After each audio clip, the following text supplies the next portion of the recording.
Et bonjour à tous, on se retrouve aujourd'hui avec une nouvelle vidéo tutoriel sur le logiciel gratuit Portfolio Performance. Ça fait un moment que je n'avais pas fait de tutoriel sur le logiciel, donc d'ailleurs laissez-moi en commentaire hein, si vous avez des envies de vidéos, des idées de vidéos sur lequel je peux faire un tutoriel. Ça peut être intéressant pour les autres spectateurs de la chaîne.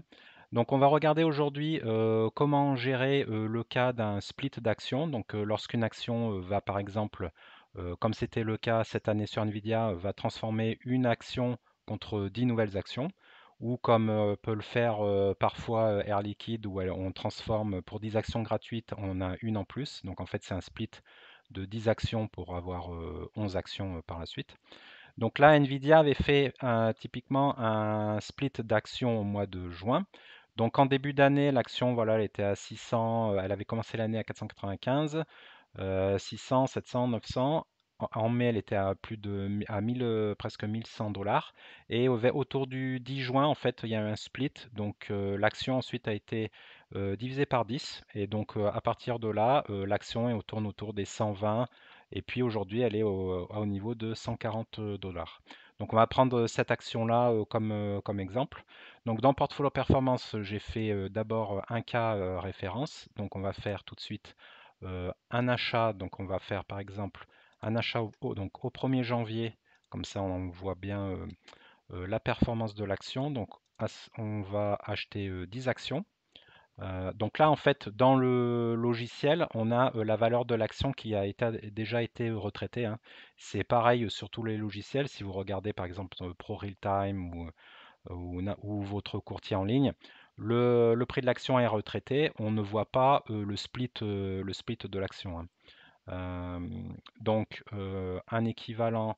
Donc là, en fait, la valeur réelle, si on avait été aujourd'hui le 1er janvier, elle aurait été de 495,22. Mais donc là, pour faire l'équivalent, et pour utiliser ça comme référence, on va faire un achat de 10 actions. Voilà. Donc si ensuite on regarde ou dans titre ou dans état des actifs, bon, on va regarder les titres. Donc voilà, 10 actions à partir du 1er janvier, elle a fait une performance annuelle de 187,63%. On peut dire que c'était un bon investissement Nvidia sur cette année. Et donc avec une plus-value, donc pour un achat à 495 dollars 1er janvier, euh, la valeur du marché actuel est de 1424 dollars, donc une plus-value de 929 dollars. Donc maintenant, qu'est-ce qui se serait passé si on avait été donc au 1er janvier, donc dans le cas réel, en fait, donc on va acheter, ok, on est le 1er janvier, donc en fait, à ce moment-là, je vais acheter une action. Et à ce moment-là, en fait, l'action n'était pas à 49 dollars, hein, elle était à 495 dollars 22, comme je l'ai montré au début de la vidéo. Donc voilà, on est 1er janvier, on fait un achat d'une action à 495 dollars. OK. Donc là, si on regarde dans performance, dans titre, on a une performance qui est complètement ubuesque, puisque évidemment, on dit qu'on a acheté 495 dollars une action qui en fait aujourd'hui en vaut 142 à cause du split d'action. Donc en fait, ça n'a plus aucun sens. Donc à partir de là, on arrive au mois de juin où on a le split de l'action. Donc là, on fait clic droit, fractionnement de part. Voilà. Donc là, on va rentrer la date du fractionnement de la part. Donc c'était le 10 juin normalement. La première case ici, fractionner, donc c'est ce qui est quand même indiqué ici. Donc là, c'est le nouveau nombre de parts que vous avez. Donc c'est 10 parts pour une ancienne part que vous aviez. Voilà, fractionner. On fait suivant.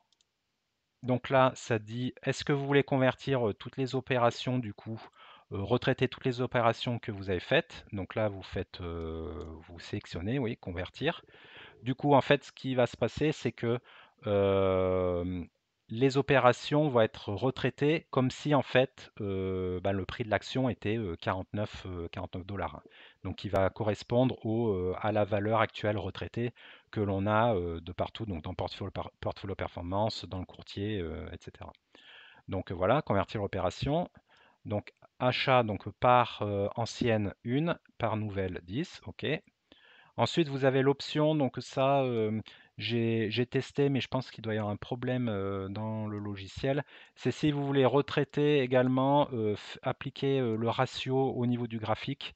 Mais de ce que j'ai testé, en fait, il y a un petit problème. Du coup, je ne conseille pas de le refaire. Si vous voulez garder un graphique propre, vous désélectionnez là. Parce que là, eux, ils mettent valeur ancienne, cotation ancienne, ils mettent 142 dollars et en fait, dans la cotation nouvelle, ils font 10 fois moins sur la cotation nouvelle, alors que ce serait plutôt l'inverse en fait. Là. La cotation ancienne, ce serait 1200 dollars et la cotation nouvelle, ce serait là les 142. Du coup, ça, bon, c'est pas la peine de le faire, donc vous pouvez désélectionner. Et ensuite, donc, vous faites terminer. Voilà. Et donc là, on retombe sur nos pattes. Euh, Notre ancienne action s'est transformée en 10 actions. La valeur d'achat, du coup, bah ça n'a pas changé, hein.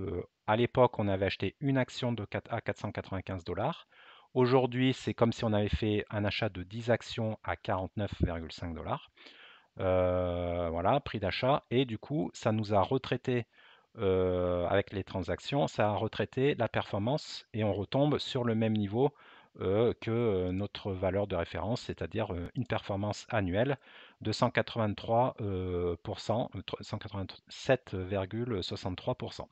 Et par contre, alors voilà, le graphique n'a pas été retraité parce qu'on a désélectionné l'option, mais par contre, on a quand même, il affiche à date du split le trait noir là que vous voyez avec le ratio 10 pour 1. Donc ça, c'est pas mal comme ça, je trouve que c'est même plus lisible que si on avait eu le graphique avec un gros saut à 1200 dollars. C'est mieux comme ça en fait. Voilà, donc après, c'est assez facile à gérer. Si vous avez un jour un fractionnement dans le sens inverse, hein, bah, c'est la même chose, hein, vous faites l'inverse, clic droit, fractionnement de part. Et là, au lieu de faire, euh, si par exemple on rebascule à une action, et donc là vous mettrez fractionner, donc eh ben, j'ai maintenant une action pour 10 anciennes actions. Voilà, c'est tout. Voilà, j'espère que la vidéo vous a plu, hein, la fonctionnalité est assez simple à prendre en main, mais ça arrive régulièrement sur nos actions dans notre portefeuille d'avoir ce genre de fractionnement, donc c'est intéressant à savoir. J'espère que la vidéo vous a plu. Pensez à liker et à vous abonner à la chaîne si ce n'est pas déjà fait. Je vous souhaite de bons investissements et à bientôt. Au revoir.